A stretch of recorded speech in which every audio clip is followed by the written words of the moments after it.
Bismillahirrahmanirrahim. Assalamualaikum warahmatullahi wabarakatuh. Alhamdulillahilladzi arsala rasulahu bil huda wa dinil haqq liyuzhirahu 'alad dini kullih wa kafa billahi syahida. Asyhadu an la ilaha illallah wahdahu la syarikalah wa asyhadu anna Muhammadan abduhu wa rasuluh, amma ba'd. Yang dirahmati oleh Allah, moderator, teman-teman Pustaka Permata Ummah, sidang pendengar, muslimin dan muslimat yang dirahmati oleh Allah sekalian. Pertama dan selamanya, marilah sama-sama kita merakamkan rasa syukur kita kepada Allah Subhanahu wa taala yang telah dan masih memberikan kepada kita dengan nikmat iman dan nikmat Islam. Alhamdulillah. Pada tengah hari ini insya-Allah kita akan membicarakan tentang fiqh siasah Khulafa'ur Rasyidin.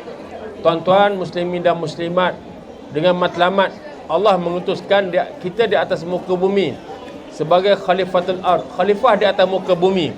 Imam Mawardi mendefinisikan khalifah sebagai iqamatuddin wa siyasatud dunyabih, menegakkan agama dan mentadbir dunia dengannya. Dan menarik bagaimana dalam Islam elemen politik, siasah merupakan tonggak atau elemen yang sangat penting. Iqamatuddin wa siyasatud dunyabih. Agama kita bukan sekadar mengajak orang jadi baik. Agama sekadar mengajak untuk kita dakwahkan orang atau tarbiyah orang, tajni orang, keadakan orang. Tetapi di sana ada unsur-unsur untuk memerintah dan melindungi, menjaga agama. Nabi sallallahu alaihi wasallam wafat pada 12 Rabiul Awal tahun 11 Hijrah dan usia baginda 63 tahun 4 hari. Bayangkanlah teman-teman sekalian, belum sempat disemandikan jenazah Nabi yang mulia, sahabat-sahabat berhimpun di Thaqifah Bani Sa'idah untuk melantik khalifah ataupun pemimpin ataupun ketua negara. Dalam keadaan mereka masih diselubungi kesedihan, nak mendengar ayat-ayat Quran dibaca oleh Sayyidina Abu Bakar bin Allah bin Abi Quhafah tentang kewafatan Nabi. Wa ma Muhammadun illa rasul qad khalat min qabli rusul afa immata aw qutila qalabtum ala aqabikum. Dan sahabat-sahabat sekalian, Abu Ubaidah Amir Jabal lari anak beritahu di Thaqifah Bani Sa'idah, golongan Ansar atau anak yatim Madinah nak melantik Sa'ad bin Ubadah sebagai khalifah. Maka golongan Muhajirin mereka ramai-ramai pergi ke Thaqifah Bani Sa'idah. Yang tunggu jenazah Nabi ialah keluarga Nabi, Al-Bait, Sayyidina Ali, Fadl Ibn Abbas, Al-Abbas, tuan-tuan sekalian, keluarga Nabi. Yang lain di Thaqifah Bani Sa'idah. Di Thaqifah Bani Sa'idah, Habab Ibn Muzir dia cadangkan sebagai Habab bin Muzir cadangkan Sa'ad bin Ubadah sebagai khalifah. Manakala Sayyidina Umar Khattab bin Naufal bin Abdul Uzza, sahabat kerana cadangkan nama Sayyidina Abu Bakar bin Allah bin Abi Quhafah. Maka di atas kelebihan, keutamaan, kemuliaan yang ada pada Sayyidina Abu Bakar, maka sahabat bersetuju untuk membaiat Sayyidina Abu Bakar sebagai khalifah. Dan ini khalifah pertama Khulafa'ur Rasyidin, khalifah yang terpilih. Baik, sahabat-sahabat sekalian, lepas tu barulah balik kepada di Masjid Nabi, bincang, bermusyawarah ke mana dan di mana semandikan jenazah Nabi. Ada beberapa pandangan lah. Bawa ke Palestin, Ardul Anbiya, bawa ke mana? Bawa ke Mekah, kampung Rasulullah, semandikan di Baqi'. Hinggalah Sayyidina Abu Bakar tengok adik Nabi, setiap Rasul dimakamkan di mana mereka diwafatkan. Sebab tu lihatlah digali dan bilik Ansyah, tempat Nabi wafat, 12 Rabiul Awal tahun 11 Hijrah. Baik, sahabat-sahabat sekalian, sidang pendengar yang dirahmati oleh Allah sekalian, Khalifah bahkan memerintah, baik, tempohnya singkat 2 tahun lebih saja, tak banyak reform ataupun pembaharuan yang dibuat. Memang kena sokok ke muzik-muzik keluar tu. Ada. Baik, tuan-tuan sekalian, sebab apa tak banyak reform dibuat? Kerana banyak ancaman-ancaman, ujian dan gugatan kepada Islam dan kerajaan Islam. Yang pertama, fenomena riddah. Ada segelintir umat Islam yang murtad selepas kewafatan Nabi sallallahu alaihi wasallam, kerana mereka menyangka Islam lemah selepas Nabi wafat. Yang kedua, mereka buat Islam lewat, tak sempat ditarbiyah Nabi, terutama luar daripada Madinah. Dan Murtad ni merupakan jenayah akidah yang besar. Man badala dinahu faqtuluh. Siapa yang murtad daripada agamanya nak dibunuh. Tapi bukan kita tak teguh, maka diberi ruang istabah untuk mereka bertaubat kan. Maka Sayyidina Abu Bakar bentuk 11 pasukan tentera untuk memujuk kembali orang yang murtad. Tuan-tuan sekalian, ada yang bertaubat, ada tempat diambil tindakan. Yang kedua, munculnya nabi-nabi palsu. Musailamatul Kazzab di Yamamah, Aswad al-Ansari Najat, Sajjah nabi palsu perempuan di Iraq. Baik, bagaimana? Tuan-tuan sama juga hantar kumpulan-kumpulan tentera Islam, tuan-tuan pujuk mereka kembali bertaubat. Contoh, ada yang bertaubat Sajjah, nabi palsu perempuan di Iraq, kembali bertaubat. Alhamdulillah, muslim yang baik. Manakala Musailamatul Kazzab, Musailamah pembohong, pendusta, penipu, tuan-tuan, pujuk tak makan juga. Orang Kelantan kata gaya pujuk. Kau tak habis tak? Kita berlakulah satu perang besar di sejarah Islam, namanya Perang Yamamah. Perang Yamamah tahun 12 Hijrah. Perang ni walaupun tidak mencapai kemenangan, tapi ramai yang gugur syahid. Ada termasuk para penghafaz Al-Quran. Maka Sayyidina Umar cadang kepada Sayyidina Abu Bakar supaya dibentuk satu panel untuk menghimpunkan Al-Quran, mendokumentasikan Al-Quran. Kerana sepanjang Quran turun selama 23 tahun, 13 tahun di Mekah, 10 tahun di Madinah, Quran tak disusun. Lepas Perang Yamamah baru disusun, didokumentasikan.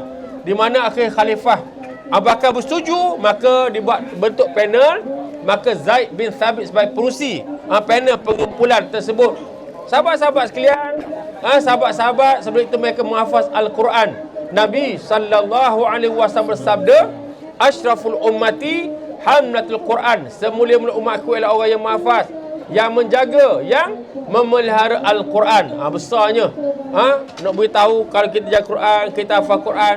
Dan sahabat Sayyidina Umar bimbang, takut bukan semua orang ada keupaya untuk menghafal Quran. Maka sebab tu disusun akhir sekali. Inilah antara ingat pembaharan juga di zaman Khalifah Abu Bakar. Di samping ambil tindakan tegas kepada fenomena ridah atau murtad, dan juga nabi-nabi palsu yang berlaku zaman ni walaupun 2 tahun lebih ya. Dan juga berlaku juga segelintir umat Islam yang enggan membayar zakat dengan mengatakan zakat hanya wajib dibayar ketika Nabi SAW masih hidup. Tuan-tuan, kalau kita baca Al-Quran, tengok gaya ayat Quran tentang tegakkan solat, dikasih sembahyang, tunaikan zakat. Jadi tuan-tuan sekalian, kita tengoklah ayat. Buat apa? Buat solat dengan zakat. Contoh surah Al-Hajj ayat 41. Alladzina immakannahum fil ardi aqamus salah wa atauz zakah wa amaru bil ma'ruf wa nahau 'anil munkar walillahi 'aqibatul umur. Dan orang-orang yang kami berikan kepada mereka kekuasaan di atas muka bumi, pemerintahan di atas muka bumi, dan mereka mendirikan salat, dan mereka menunaikan zakat, dan mereka menyuruh kepada perkara ma'ruf, dan mereka mencegah kepada perkara mungkar, dan Allah lah kembali segala urusan. Sadaqallahul azim, surah Al-Hajj ayat 41. Jadi tengok, kerajaan pun kena tegakkan sembahyang. Tengok, tunaikan zakat, mana penting. Sebab itu akan dipujuk orang yang enggan bayar zakat, dan ada yang mereka bertaubat. Baik, jadi merintah tak lama, Sayyidina Abu Bakar telah wafat, telah kembali ke rahmatullah, dan dia tulis wasiat. Sayyidina Osman yang catatkan apa wasiat, termasuk cadangan supaya Sayyidina Umar menjadi khalifah selepas Sayyidina Abu Bakar, dan dia nak disebadikan sebelah dengan jasad Nabi SAW. Sebab tu bila kita pergi ke ziarah kubur Nabi, sebelah tu pusara Sayyidina Abu Bakar. 10 tahun lepas tu pula ada pusara Sayyidina Umar, tahun 23 Hijrah. Sebab itu sahabat-sahabat sidang pendengar yang dirahmati oleh Allah sekalian, naiklah tokoh hebat, tokoh besar, Sayyidina Umar. Sebab itu bila saja pustaka Puan Ummah, tuan-tuan sekalian keluarkan buku-buku ni, sangat penting kepada kita baca, kita beli, kita edarkan, kita sebarkan ilmu yang sangat bermanfaat. Baik, Khalifah Umar ni tuan-tuan sekalian, sebagaimana disebut oleh Abdullah ibnu Mas'ud, Islamnya Umar adalah kemenangan, hijrahnya Umar adalah kekuatan, dan pemerintah Umar adalah rahmat. Ni bukan biasa-biasa tuan-tuan. Sayyidina Umar ni dia bekas ketua Budak Bekah daripada kabilah Banu Adi. Hinggalah pada tahun kelima kerasulan Nabi mendoakan supaya Islam diberikan kekuatan dengan salah satu daripada Umar bin Syam, Umar Khattab. Umar bin Syam ni Abu Jahal lah. Umar bin Syam. Cuma kalau kita tengok dari sirah, rupanya Sayyidina Umar pun ada waris juga dengan dari sebelah mak dia, ibunda dia, tuan sekalian, bonda dia. Baik. Jadi dia ni orang, kalau setiap besok orang debel jugalah orang jenis berani lah tuan sekalian Sayyidina Umar ni. Tak. Sebab tu kalau tengok dari hijrah tuan-tuan, dia boleh istihad dekat Kaabah. Siapa nak mak dia hilang anak jadi yatim piatu, isi janda, sila tunggu aku. Sekarang pergi nak keluar daripada Mekah. Kata berani tuan-tuan. Bisa kata kalau tak ada. Itulah Sayyidina Umar tuan-tuan. Memang patut sekarang dia bukan ketua pemuda Mekah. Nak ketua pemuda ni cak ayam tak boleh. Kena cerdik, kena fikir dengan berani tuan sekalian. Baik. Sayyidina Umar tuan sekalian waktu tahun kelima kerasulan. Sebagai tuan-tuan biasa dengar kisah usrah diadakan rumah Sa'id bin Zaid, adik ipar dia dengan Fatimah Al-Khattab. Adik dia tuan sekalian, di sini Sayyidina Umar nak cari nak buat sesuatu kepada Rasulullah. Akhir sahabat Nu'aim nama dia, suruh Sayyidina Umar ambil urat dia pasal adik dia ni telah bersama agama Muhammad. Hinggalah tuan-tuan panjang kisah dia, hinggalah Sayyidina Umar pergi cari macam-macam kisah usrah. Khabbab Al-Arab menjadi nakib kepada usrah tersebut, di mana mereka sedang belajar surah Taha ayat 1 hingga ayat 5. Sila masuk Dr. Zamah. Di mana tuan-tuan sekalian, rupa tuan-tuan, itulah ada asbab hidayah pada Sayyidina Umar. Tuan-tuan sekalian, kerana apa? Tentang mukjizat Al-Quran tu. Surah Taha ayat 1 hingga ayat 5. Walaupun dia sempat ada belasah adik ipar dia tampar tuan-tuan sekalian, adik dia Fatimah, tapi tengok bila diminta naskah tulis surah Taha tu, tersentuh hidayah kepada Sayyidina Umar. Tak pelik tuan-tuan, kerana Al-Quran merupakan sebesar-besar mukjizat. Al-Huda, Al-Bayan, An-Nur, At-Tibyan, Al-Tanzil, Al-Kitab, Al-Shifa, Az-Zik, Al-Hakim, Al-Furqan. Terima kasih Adik Az-Zahra Johan, Tilawah Quran Wilayah Persekutuan, kerana sudah ambil gambar. Peminat pustaka Mata Ummah. Baik tuan-tuan sekalian, nak beritahu tak, Quran ni dia sebesar mukjizat. Masuk Islam Sayyidina Umar kenapa? Mendengar dan tengok surah Taha tadi. Sebab itulah kalau tok guru pondok, tuan-tuan kalau orang minta air tawar, dia kata minta bentuk guru suruh lembut hati, biasa dia baca surah Taha lah. Sebab ada kisah, contoh Sayyidina Umar tersentuh hidayah tadi. Baik, Sayyidina Umar tuan-tuan sekalian, sebagaimana disebut oleh Abdullah Ibn Mas'ud, pemerintah Umar Ar-Rahmat, tempoh mereka selama 10 tahun. Banyak reform yang dibuat Khalifah Umar, banyak reform ataupun pembaharuan yang dibuat. Usaha untuk menangani atau menjaga ancaman gugatan kepada Islam dah berlangsung 2 tahun lebih zaman Khalifah Abu Bakar. Jadi banyak boleh buat reform lah tuan-tuan sekalian. Contoh, digelar Abul Futuhat, bapa pembukaan. Mengapa digelar bapa pembukaan? Zaman Khalifah Umar tuan-tuan, Khalid Al-Walid tawan Palestin. Khalid Al-Walid pernah disebut oleh Salahuddin Al-Ayyubi, bahawa siapa yang menguasai tanah Palestin, maka mereka akan menguasai dunia. Zaman Khalifah Umar tu Islam jadi empire dunia, kuasa besar. Tengok Walimul Islam Abu Ubaidah Amir Al-Jarrah tahun Syria. Tengok Sambil Abu Waqqas tahun Iraq. Amru Al-As tahun Mesir. Empire besar dunia, Rom tumbang perang Yarmouk, Parsi tumbang perang Al-Qadisiyah. Ini Sayyidina Umar pun lantik gubernur wilayah. Tengok mereka sahabat-sahabat kanan, Abu Ubaidah Amir Al-Jarrah gubernur Syria, Amru Al-As gubernur Mesir. Nak beritahu pada kita tuan-tuan sedang pendengar, Islam bukan agama tolak politik. Sebab hari ni akhir zaman ada orang dia tak minat politik, tak ada. Tapi dia pula suruh orang tinggalkan politik. Saya berbalik pada Aceh tuan-tuan, di Sabang, di Aceh ada seorang ornitolog terkenal dunia.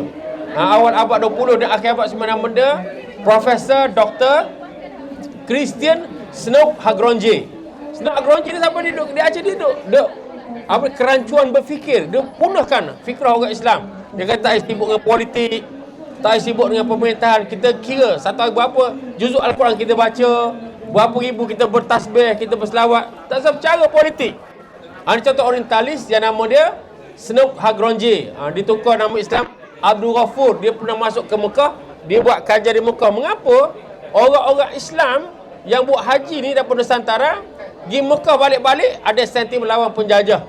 Tengok kalau di Indonesia lawan dengan Belanda, di tanah Melayu lawan dengan British, di Fatani lawan dengan Siam. Tak, rupa dia masuk halakah-halakah ilmu. Tok Guru Syekh Wan Ahmad Al-Fatani, Syekh Wan Muhammad Zain. Tok Guru ni, masyaikh ini bukan sekadar mengajar tentang bab furu' masail, tetapi disuntik sebagai jihad untuk menentang penjajah. Jadi dia orang di Aceh dia rosakkan fikiran. Jangan terlibat dengan politik, jangan terlibat dengan siasat. Ada Islam, macam sebut awal tadi, iqamatuddin wa siyasatud dunyabih, menegakkan agama dan mentadbir dunia dengannya. Menarik sahabat-sahabat sidang pendengar yang dirahmati oleh Allah sekalian. Apabila luar Islam nanti gubernur wilayah. Dia di Madinah. Dah. Khalifah Umar Amir Mukminin di Madinah. Baik, seluruh wilayah Islam yang luar ini ada 4,000 buah masjid. 4,000 bukan 400, 4,000. Dan saya sekitar tahun 2005 saya pergi ke Syria tu, saya pernah sampai ke sebuah masjid zaman Khalifah Umar. Masjid Umari tuan sekalian. Lama dah masjid ni. Besar masjid. Bukan kata masjid-masjid yang kita tengok yang kalau tempat kita kan masjid kayu, masjid kapur raja di besuk masjid lama kan. Tak, dia masjid yang di mana ada kubah, ada dom semua lah. Ada kubah semua sekali, masya-Allah. Dan masjid juga zaman Khalifah Umar kena ingat sebagai pusat ilmu, pusat pendidikan.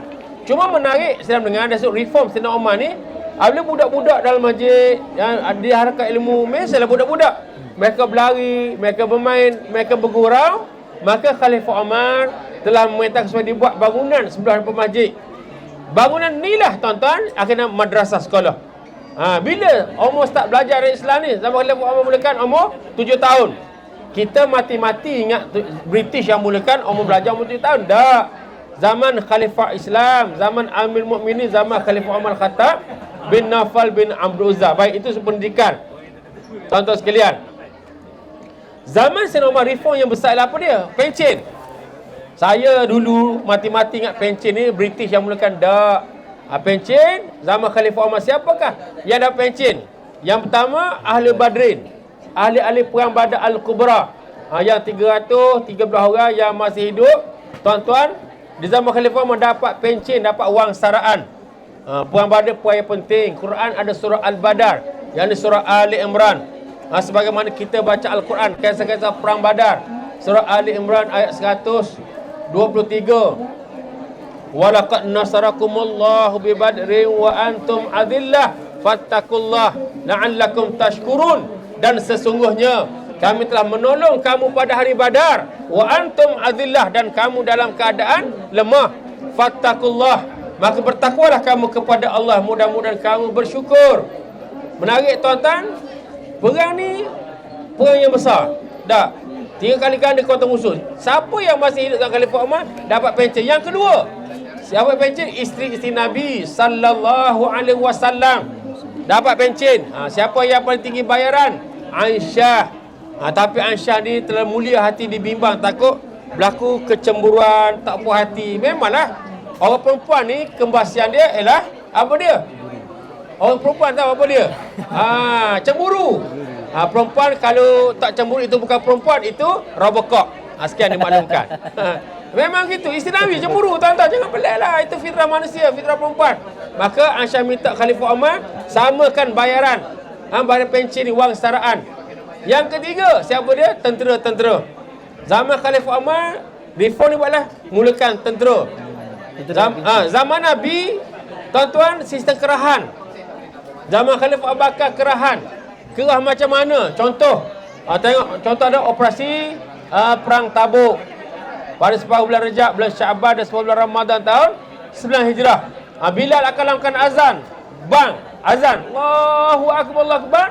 Sahabat-sahabat tengok pada petunjuk bayang mata ini bukan waktu solat. Mereka bergegas naik ke masjid.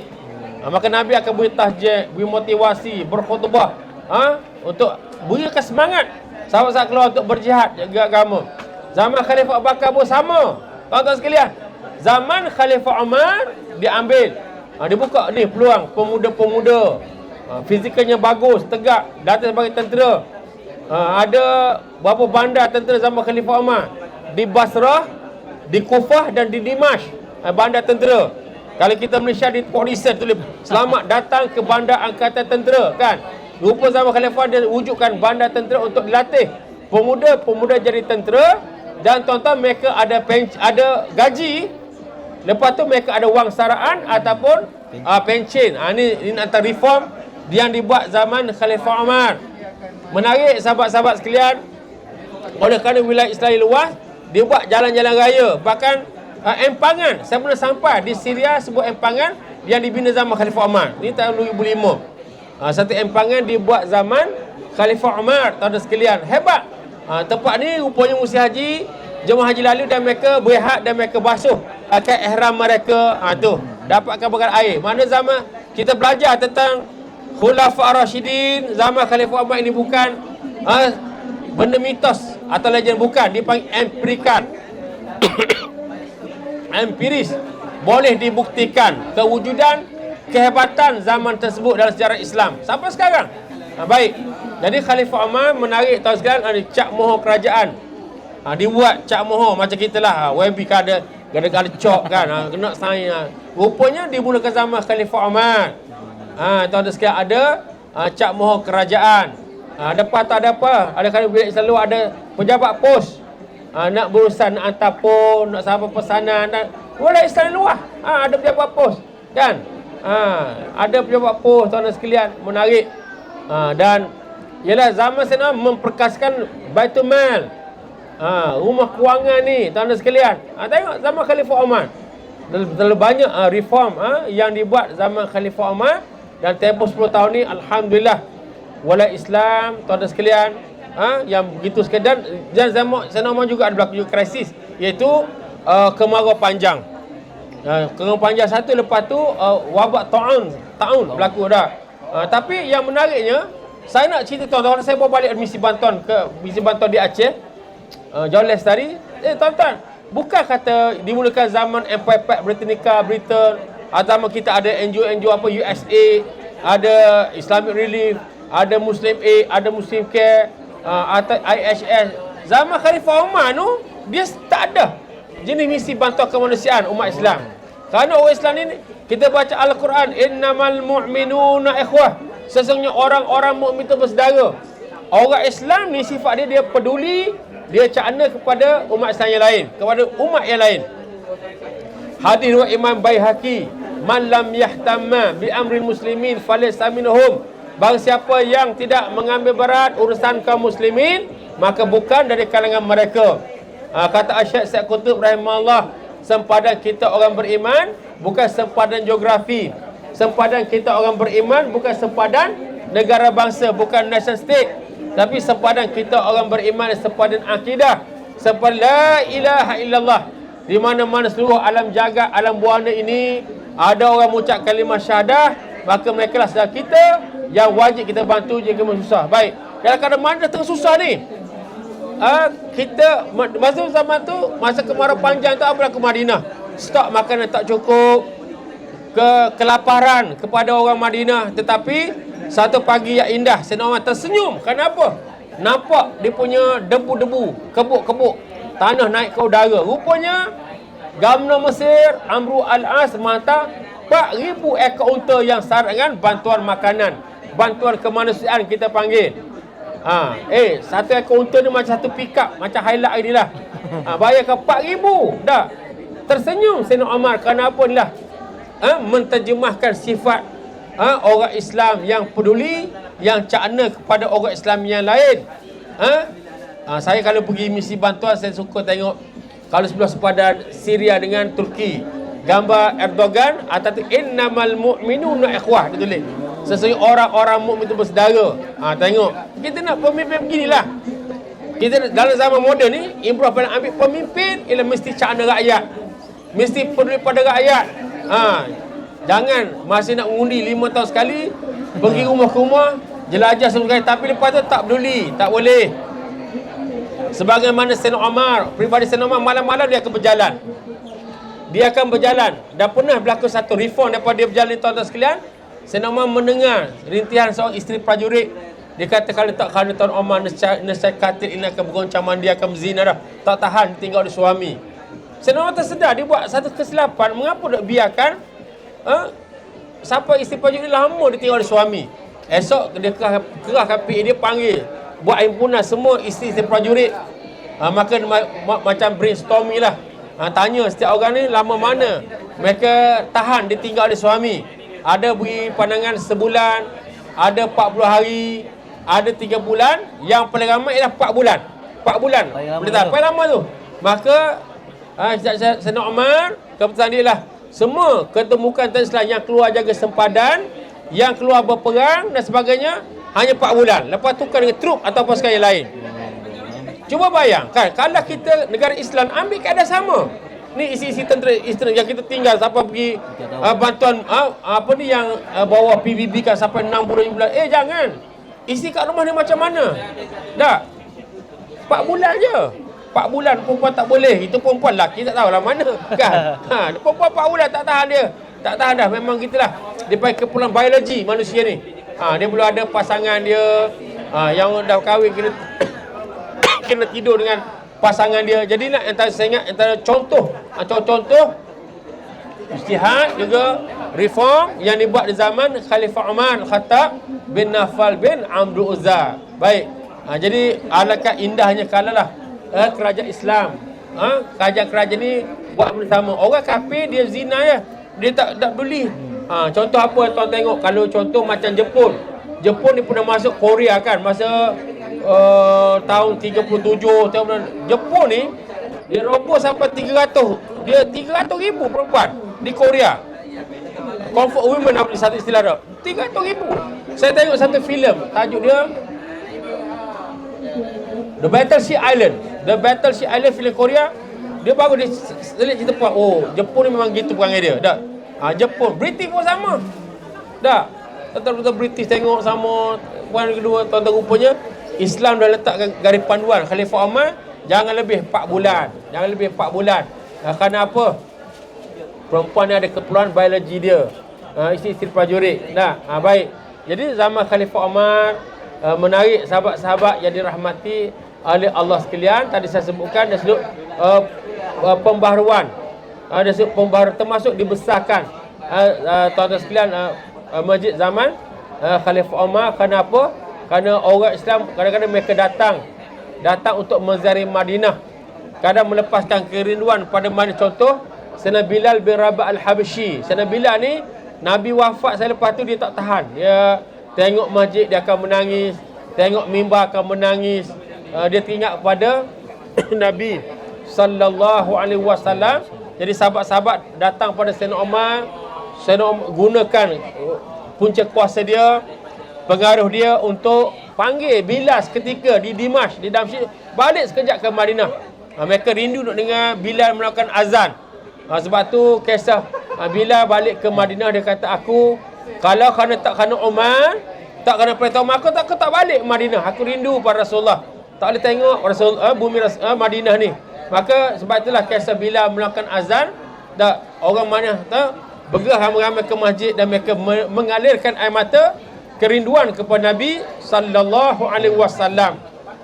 Jadi Sayyidina Umar ni, sahabat-sahabat sekalian, contoh hidup manusia yang zaman jahiliah dia lawan Islam, kebijakan, tapi dia beriman jadi orang yang terbaik.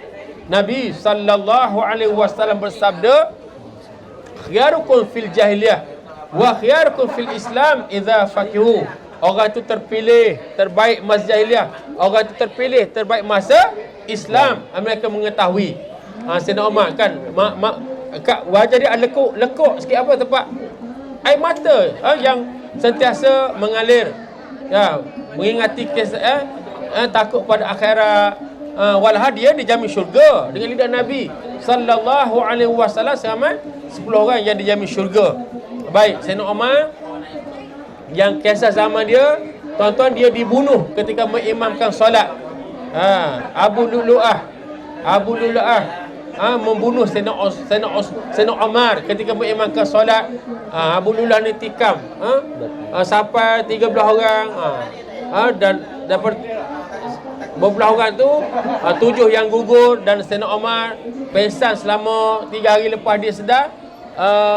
Soalan pertama dia, diselip mata, adakah orang mana telah solat subuh? Mana dah kepala dia solat. Dia pasti 3 hari dah. tanya siapa ketika Umar, orang kafir atau beriman? Disebut oleh Abu Lu'lu'ah, alhamdulillah, dia kata orang beriman tidak memusuh Umar. Sebab dibunuh oleh Abu Lu'lu'ah. Abu Lu'lu'ah ni menyamar sebab Islam. Sebab apa? Dia marah Parsi tumbang sama Khalifah Umar. Parsi tumbang perang Al-Qadisiyah.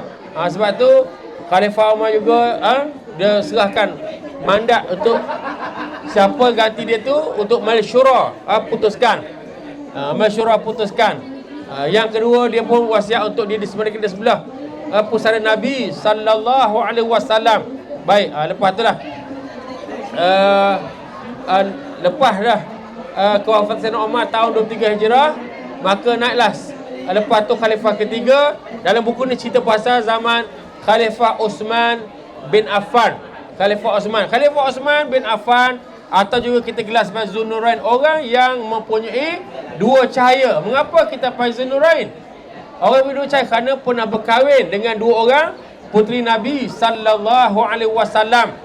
Bukan pada masa sama, tak boleh, haram. Nikah dua beradik masa sama tapi dua masa berbeza. Ruqayyah wafat 17 Ramadan hari Jumaat tahun 2 Hijrah. Sama dengan perang Badar Al-Kubra. Nabi dah kada seronok menang perang, lepas tu balik Madinah baru dapat maklumat Ruqayyah telah kembali ke rahmatullah. Nabi berlinangan air mata. Di mana tuan-tuan, fitrah manusia kalau disediakan keluar mata. Jangan pelik lah, sebab orang Melayu ni pelik. Dia tak mengaji, dia kata tak, kalau air mata jangan nangis, dia kata kesat air mata. Peliknya kita dah, mengapa tak boleh keluar mata? Air kematian sebab Nabi keluar mata. Nabi memeratak. Orang meratak ni saya tepuk pada, tepuk kan, itu meratak tak boleh. Ayomah itu meratak tak boleh. Jadi Nabi pun keluar mata. Sayyidina Osman, Nabi sedih juga kehilangan isteri tercinta. Nabi tawarkan pula adik Faruqiyah itu Ummi Kalsum untuk menjadi isteri Nabi sallallahu alaihi wasallam. Sebab tu kita dah Zunnurain. Baik, zaman Khalifah Osman bin Affan, tuan sekalian, baik, zaman tersebut yang antara disebut dalam kitab yang berkaitan dengan reform kepada kepada angkatan tentera, penambahbaikan sampai boleh pergi perang ke Azerbaijan, sampai ke Armenia semua sekali, dan juga tentera lautnya di zaman Khalifah Osman bin Affan. Sebab itu lebih tambah lagi wilayah kekuasaan Islam. Dan zaman dia juga ada reform lah, pengumpulan Al-Quran kali kedua. Sama oleh tokoh Zaid bin Thabit sebagai pengurusi panel pengumpulan Al-Quran. Dan zaman itulah juga mula berlakunya fitnah kepada kerajaan Islam. Khulafa Ar-Rasyidin itu khalifah yang ketiga dengan Abdullah bin Sabah. Abdullah bin Sabah seorang Yahudi yang menyamar sebagai Islam daripada Yaman. Dia dibuat gerakan provokatif, dia timbulkan kebencian, hasutan supaya umat Islam benci pada Khalifah Osman, termasuk isu pelantikan gubernur di Mesir. Dan bagaimana akhirnya membawa pembunuhan Khalifah Osman pada tahun 35 Hijrah. Selepas memerintah selama 12 tahun, kelompok Sabaiyah kita panggil, kumpulan Allah bin Sabah ni, dua orang melompat dan sutuh rumah, dia tikam Sayyidina Osman. Dan dalam sirah dia disebut dalam kitab Sayyidina Osman terus membaca Al-Quran. Tidak pelik, kerana Khalifah Osman salah seorang ahli Al-Quran, orang alim Al-Quran. Dia menghafaz Al-Quran. Sebab itu saya pesan balik pada saya dan tuan-tuan, kita hidup tak boleh pisah Al-Quran. Khairukum man ta'allama Al-Quran wa 'allamah. Sebaik-baik kamu bagi siapa yang belajar Al-Quran dan mengajarkannya. Kena bersungguhlah kita ni. Beza kita kafir Quran, tuan-tuan sekalian. Kalau kita pun jauh Quran, benci, bukan tak minat Al-Quran, kita ni dah, kita boleh tengok filem, tengok media sosial pun, tapi payah Quran tengok, kena semak balik dah. Sayyidina Osman dalam keadaan sakit tu baca Quran hinggalah Allah ambil nyawa dia. Lepas tu sahabat-sahabat bai'ah Sayyidina Ali karramallahu wajah, mulai tahun 35 sampai dah Sayyidina Ali telah mati, dibunuh bila? Pada Ramadan tahun 40 Hijrah. Sayyidina Ali, tuan-tuan, dalam kali kita baca dalam kisah Sayyidina Ali, zaman tu berlaku ujian kepada umat. Tahun 36 Hijrah berlakunya perang Jamal. Saya tak minat untuk bercerita pasal krisis zaman tersebut. Saya lama mengajar subjek titas di pra-universiti. Tuan-tuan sekalian, zaman Sayyidina Umar tahun 37 berlakunya perang Siffin. Perang Siffin dengan Muawiyah bin Abu Sufyan yang tak mau bai'ah Sayyidina Ali. Dan perang Siffin lah pemberontak zaman Khalifah Ali, tuan-tuan sekalian, iaitu puak-puak Khawarij. Sebab gerakan Islam ni, tuan-tuan, di seluruh dunia daripada dulu zaman Ikhwan Muslimin lagi. Mestilah kerajaan yang berkuasa mereka nak bentuk naratif gelap pada gerakan Islam. Ni Khawarij pada gerakan Islam. Saya pernah dalam satu program minta, kalau tak sensitif, Biro Tata Negara, zaman saya muda-muda dulu, saya tengah semangat dah. Saya lawan balik penceramah tentang, saya terangkan apa tu Khawarij. Khariji. Orang yang keluar dan menentang Sayyidina Ali. Dan menentang Sayyidina Ali. Gerakan Islam kan menentang Sayyidina Ali. Kalau menentang maksiat mungkar, itu bukan Khawarij. Menentang maksiat mungkar, tuan, tugas kita orang beriman. Bukan ciri Khawarij. Dan maksiat mungkar kena cegah. Wal mu'minuna wal mu'minat ba'duhum awliya'u ya'muruna bil ma'ruf wa yanhauna 'anil munkar. Dan orang-orang yang beriman itu, laki-laki dan perempuan, sebahagian mereka merupakan penolong, merupakan pembantu kepada sebahagian yang lain, dan mereka menyuruh kepada perkara ma'ruf dan mereka mencegah kepada perkara mungkar. Surah Taubah ayat 21. Jadi jangan bimbanglah. Khawarij ni tengok, mereka keluar tentang Sayyidina Ali. Mereka ni melampau. Mereka mengkafirkan Muawiyah bin Abi Sufyan, mengkafirkan Sayyidina Ali. Slogan mereka, la hukmu illa lillah. Semangat mereka. Jadi macam mana Sayyidina Ali nak damaikan, nak harmonikan puak Khawarij? Maka tokoh Al-Quran yang dia sepupu Nabi sallallahu alaihi wasallam, iaitu Ibnu Abbas, nama pula dia Allah bin Abbas, maka dia buat dialog. Sebab tu dalam Islam ni tuan-tuan, penting dialog. Kita berhujah. Jadi oleh kerana puak pemuda yang semangat, mereka ilmu tak banyak, maka berhujah dengan tokoh Al-Quran, maka dipatahkan oleh Sayyidina Ali. Minta dipatahkan oleh Ibnu Abbas, dipatahkan, maka akhir sebahagiannya bertaubat. Sebahagian masih lagi nak lawan Sayyidina Ali. Sebab itulah zaman yang berlakunya perang lawan kawanan, perang Nahrawan tahun 38 Hijrah. Perang ini, tuan-tuan sekalian, mereka Khawarij kalah dan ramai pemimpin terbunuh dan timbulkan kebencian dan balas dendam. Seorang anak pemimpin Khawarij, dia buat tawaran, siapa dapat bunuh Ali, aku sanggup jadi isteri dia. Itulah bawa satu masa, tuan-tuan, yang kisah 3 orang Khawarij nak bunuh Muawiyah, nak bunuh penasihat politik Muawiyah, nak bunuh Sayyidina Ali. Sayyidina Ali pula Ramadan 20 Ramadan atau 21 Ramadan tahun Hijrah, bukan Madinah, di Kufah, nak masuk ke masjid. Sayyidina Ali panggil rakyat dia sembahyang. Sebab tu pemimpin kena rajin, kena bersungguh ajak rakyat ni solat. Sebab apa? An-nas ala dini mulukihim. Rakyat akan mengikuti agama pemimpin, agama kerajaan mereka. Kalau pemimpin suka joget, suka karaoke, suka menyanyi, rakyat macam tu, no wonder lah.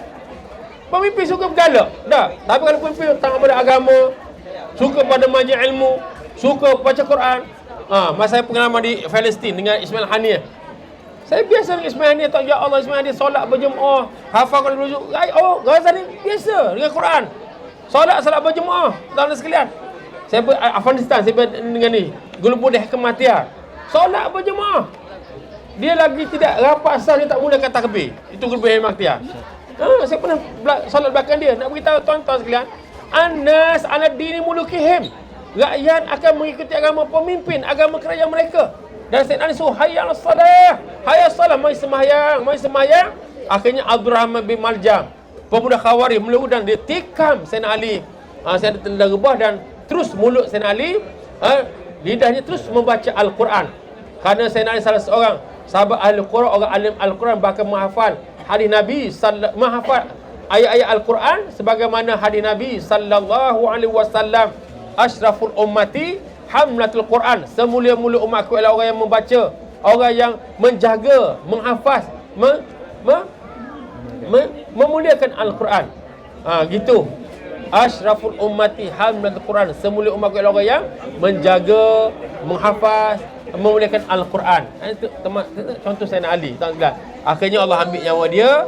Itulah saya ringkaskan oleh kerana Pak Khalifah ni dah ambil masa sekitar 40 minit. Saya syurkan tuan-tuan pakat baca lah. Tuan-tuan tak rugi pun kita beli buku ni untuk apa? Hidupkan budaya baca di rumah. Yang penting anak-anak kita tahu tentang tokoh-tokoh besar Islam. Syekh Dr. Abdul Nasir Alwan dalam buku Tarbiyatul Aulad, pendidikan anak-anak Islam ni, dia cadangkan macam nak rasa anak kita rasa bangga dengan agama Allah ni. Ialah dia suruh ceritakan kepada anak-anak kita tentang perjuangan Islam, tokoh-tokoh Islam. Kita kadang anak-anak ni baca pelbagai buku, pelbagai tokoh, tapi kurang tersentuh dengan tokoh-tokoh Islam. Maka sahabat-sahabat sekalian, akhir kalam saya tuan-tuan, bacalah Fiqh Siasah Khulafa' Ar-Rasyidin, insya-Allah terbitan Pustaka Permata Ummah.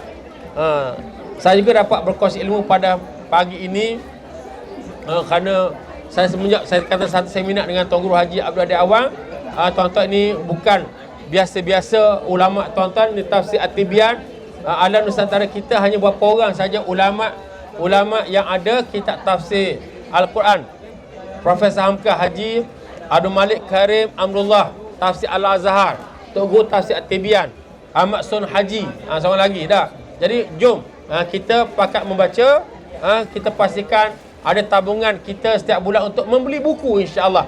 Jadi sekadar itu dulu. Terima kasih moderator. Wallahu alam. Assalamualaikum warahmatullahi wabarakatuh.